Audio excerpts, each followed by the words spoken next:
لو لسه مبتدئة وأول مرة تعمليه يبقى الفيديو ده مخصوص علشانك يا ست الكل. الرقاق الناشف بأجمل وأسهل طريقة اتعملت على اليوتيوب، وإزاي يبقى هش ودايب من غير ما يكون معضم. وصفة سهلة جدا وغير مكلفة، من شوية دقيق ومية ويلا بينا نعمل أكبر كمية. بس قبل ما نسمع الوصفة سمعونا الصلاة على الرسول، ودعم من كل اللي بيتابعوني بالاشتراك من على اليوتيوب أو تبعت في كومنت صغير فيه الصلاة على الحبيب صلى الله عليه وسلم، لأني مش هنجح ولا هستمر غير بدعمكم ليا يا أجمل متابعين. أول حاجة زي ما عودنا المشاهدين هنسمي الله ونصلي على الحبيب صلى الله عليه وسلم.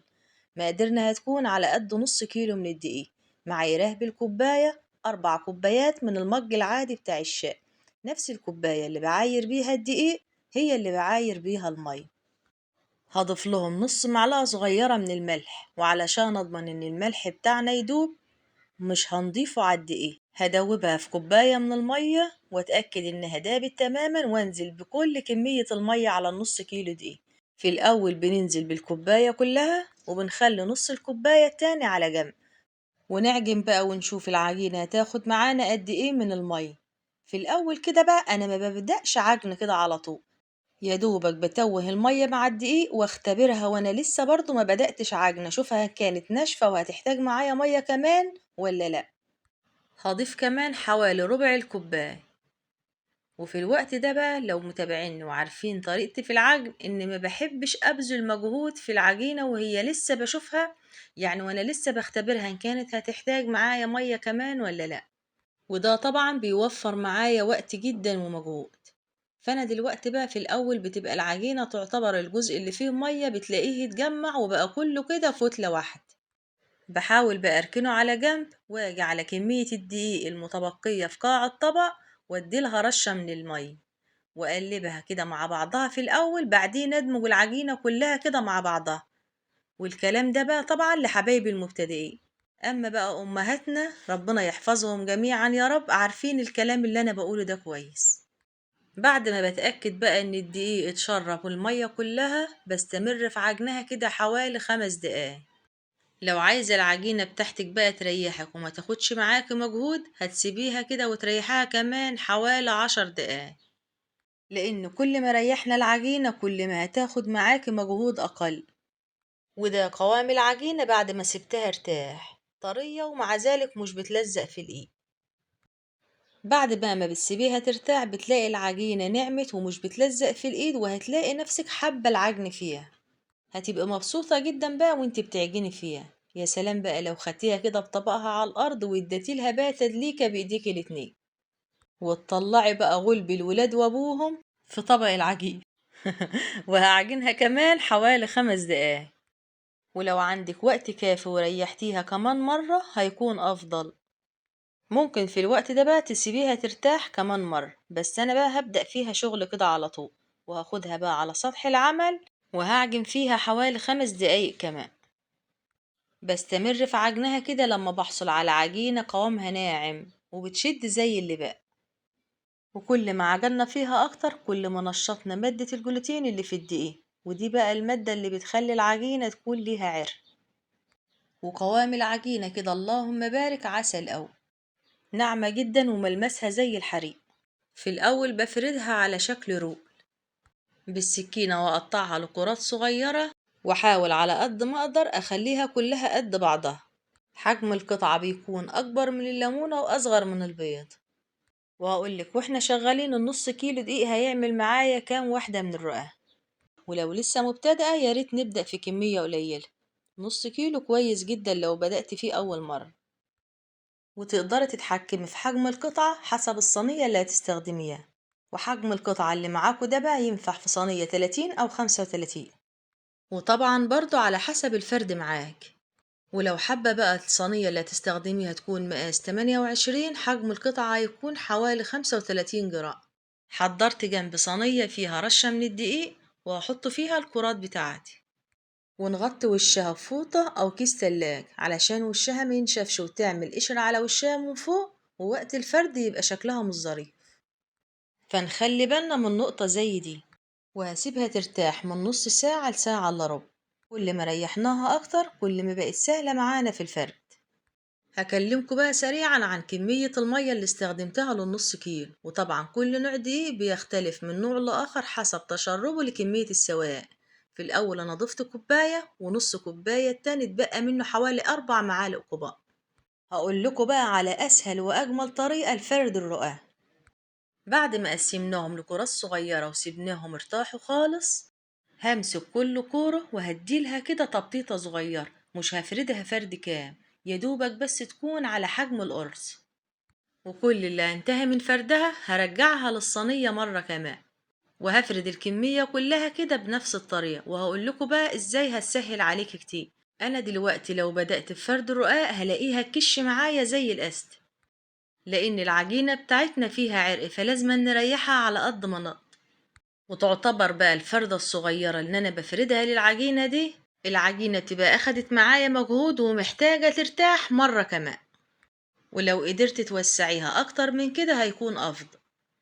بس اهم حاجة بعد ما بننتهي من فردهم تغطيهم بفوطة علشان وشهم ما يعملش قشرة من فوق. ويا سلام بقى لو سبتيها ارتاحت كمان ربع ساعة، هتلاقيها اتفردت معاكوا بكل سهولة. بس انا بصراحة بعد ما انتهيت من الخطوة دي بدأت بفرد كده على طول، بس هبدأ فرد بأول واحدة حضرتها. يلا بينا بقى نفرد أول واحدة ونشوف الطريقة دي هتريحنا قد ايه في الفرد. أهم حاجة بقى وأنا بفردها إنها بتوسع من غير ما تكش معاي. بالطريقة دي بقى تفرديهم بسرعة وهياخد معاك وقت أقل ومجهود، وده لأن أنا كسرت العرق فيها. في الوقت ده بقى حبيت استخدم المردانة الكبيرة فلقيتني مش محتاجاها. لو عايزة بقى الرقاقة بتاعتك تكون مدورة من وقت للتاني بين في كل فردتين تلاتة كده ترفعيها لفوق وتنزليها على سطح العمل مرة كمان. وبكده الرقاقة بتاعتنا بقت جاهزة، اللهم بارك، اتفردت في ثانية وبسم الله ما شاء الله عليها. هفرد معاكوا واحدة كمان على سطح العمل بقى، وهندي رشة خفيفة خالص من الدقيق. وفي الأول بديلها تبطيطة خفيفة بإيديا، بعد كده بستخدم المردان. هقولك بقى على كام حاجة مهمة كده تاخدي بالك منهم أثناء فرد الرقاق. رشة الدقيق اللي بنضيفها على سطح العمل، ومش مهم خالص العجينة لو شالت كمية من الدقيق بعد كده بتتنفض بكل سهولة. وأثناء الفرد من وقت للتاني نرفعها لفوق حتى لو ما كانتش لازقة، وننزلها على سطح العمل مرة كمان. ده بيساعد معايا إنها تكون مدورة أكتر. واحنا بنفرد بقى ناخد من نص البر من نص البرة، وناخد بالنا من الحروف، نتك على الحروف بزيادة علشان ما تكونش تخين. وتخلي بقى الرقاقة بتاعتك تكون كلها مية واحد، ما فيهاش حتة تخينة وحتة رقيقة. وممكن بقى تخلصيهم فرد كلهم بنفس الطريقة وبعدين تبدأي في التسوية.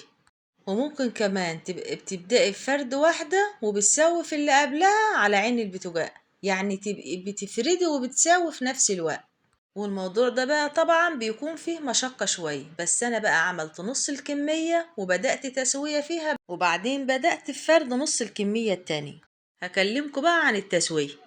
قلبت الصينية على عين البوتاجاز وسخنتها في الأول على درجة حرارة عالية. أول ما بدأت تسخن هديت النار خليتها وسط، وحطيت عليها أول واحدة فردتها، وكل حوالي 10 ثواني تقلبيها على الناحية التانية. والنار تكون متوسطة علشان ما تاخدش لون بسرعة وهي لسه طرية معاي. بمجرد بقى ما بنرفعها من على النار بتكون ناشفة تماما.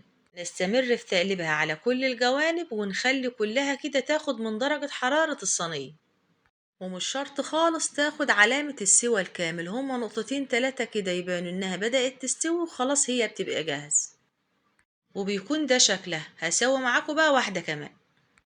قبل ما احطها بقى وابدأ فيها تسوية اتأكد ان الصينية بتاعتنا ما فيهاش اي ذرات من الدقيق، ونمسحها بمنديل مطبخ او بفوط علشان الرقاقة اللي نحطها ما تكونش فيها اي ذرات من الدقيق محروقة على وشها. تقلبيها بقى 10 ثواني من وقت للتاني لما تبدأ تنشف وتاخد لون كده بسيط. طريقتها سهلة جدا، والتسوية بصراحة مفيش اسهل منها. وانت واقفة كده على البوتاجاز هتنجزيهم في ثواني. الرقاقة بتاعتنا بقى دلوقتي مخبيش عليكم ناشفة، بس مش ناشفة بالدرجة اللي هي.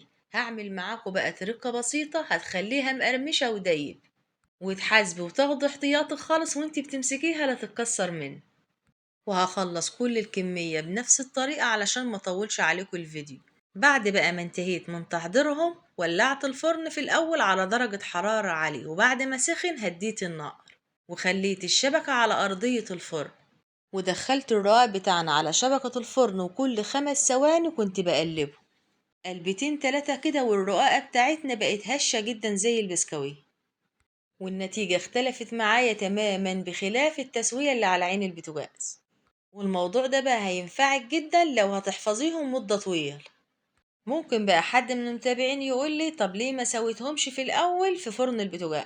هقولك بقى على عين البوتاجاز بيبقى سهل معايا جدا، ولما بدخلهم الفرن مرة كمان بيكون أسهل أكتر، لأن الرقاقة خلاص بتكون مسكت نفسها وما بحتاجش أدخل إيديا في الفرن مدة طويلة، يا دوبك 10 دقايق وكنت انتهيت من تحضيرهم، بخلاف طبعا ما كنت هسويهم وهما لسه في المبتدأ خالص وهما لسه نيين. أخدوا بقى تحميصة في الفرن يعيشوا معاكي سنة كاملة. تعالوا بقى نشوف ال0.5 كيلو عمل معايا كمية قد ايه، ده غير طبعا طعمه وريحته الحلو، يعني مش بس توفير، ده انتي هتملي البيت خير، أجمل وأنضف وأطعم من اللي هتشتريه جاهز. تعالوا بقى اما اوريكوا قد ايه هش جدا ومش مستحمل ايدي، دايب جدا وبيتكسر معايا بكل سهولة. يا رب الفيديو يكون عجبكم، وما تنسوناش بلايك وشير واشتراك في القناة من على اليوتيوب، ولو أول مرة تشوفوني أنا اسمي ياسمين جنيدو، لايك وشير لو عجبكم الفيديو.